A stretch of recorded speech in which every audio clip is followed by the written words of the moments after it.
Yeah, John, this Fox News alert. We are going to check in now with Arkansas Governor Asa Hutchinson. He is speaking out under the Religious Freedom Bill. Let's listen. And simply stated as a summary as to what this legislation does. It's a balancing test. The bill itself does not pick winners and losers. It balances two competing constitutional obligations that our founding fathers gave to us. But the issue has become divisive because our nation remains split on how to balance the diversity of our culture with the traditions and firmly held religious convictions. It has divided families, and there is clearly a generational gap on this issue. My son Seth signed the petition asking me, Dad, the governor, to veto this bill.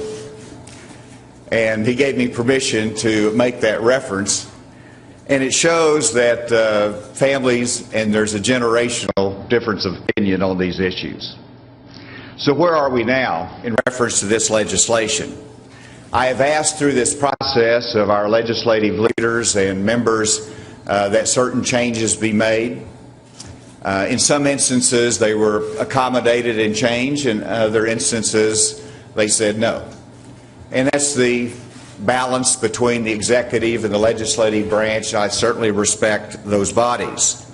It's been my intention all along that House Bill 1228, the Religious Freedom Restoration Act, be crafted in a way that mirrors the Federal Religious Freedom and Restoration Act that was passed in 1993 and was signed by President Clinton. I came to Congress after that, but I sat on the Judiciary Committee in the House of Representatives that considered these amendments, had hearings on this Federal Religious Freedom and Restoration Act, and so I'm somewhat familiar with it and how it's played out across the country. And it was my intention, because the federal law does not cover state causes of action, that we have a similar law in Arkansas. And but we wanted to have it crafted similar to what is at the federal level. And to do that, though, changes need to be made. The bill that is on my desk at the present time does not precisely mirror the federal law. It doesn't mirror it in a couple of ways, particularly allowing the First Amendment to be asserted in the private litigation between parties or the reliance upon the state law and those claims.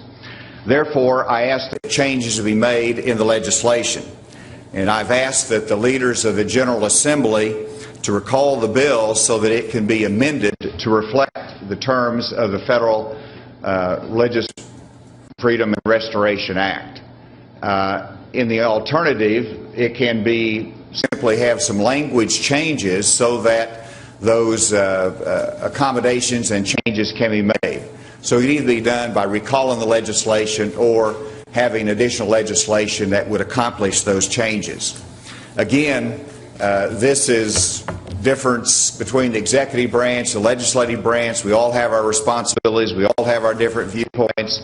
My responsibility is to speak out on my own convictions and to do what I can as governor to make sure this bill reflects the values of the people of Arkansas, protects those of religious conscience, but also minimizes the chance of discrimination in the workplace and in the public environment.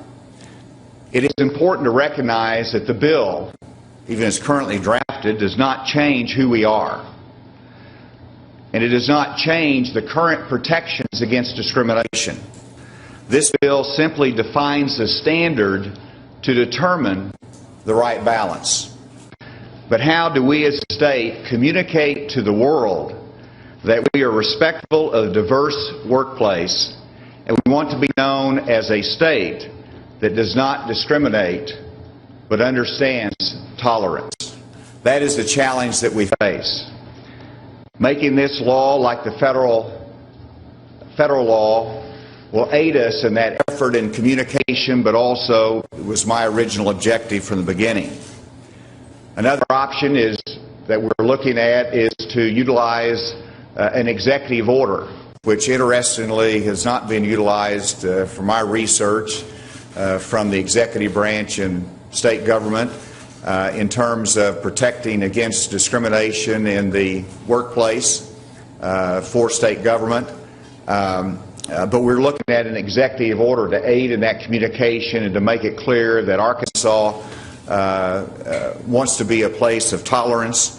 We want to be a place that has the right balance between religious protections and religious freedom and non-discrimination. Also, I think we can be assured that this will continue to be a robust debate in the future. I understand that a ballot title has been approved by the Attorney General that may put on the ballot an extension of the civil rights protection to additional classes of citizens of Arkansas. That debate will continue and ultimately be determined by the people of this state, either through their legislative body or through a vote of the people. And so this conversation does not end. I've expressed my view to the legislature. It is up to them to respond to the request of the governor that changes be made in the current bill to make it reflect the federal law that I think sets the right tone for Arkansas in its future. We'll look at additional action down the road as needed, partly depending upon the action that the legislature might take.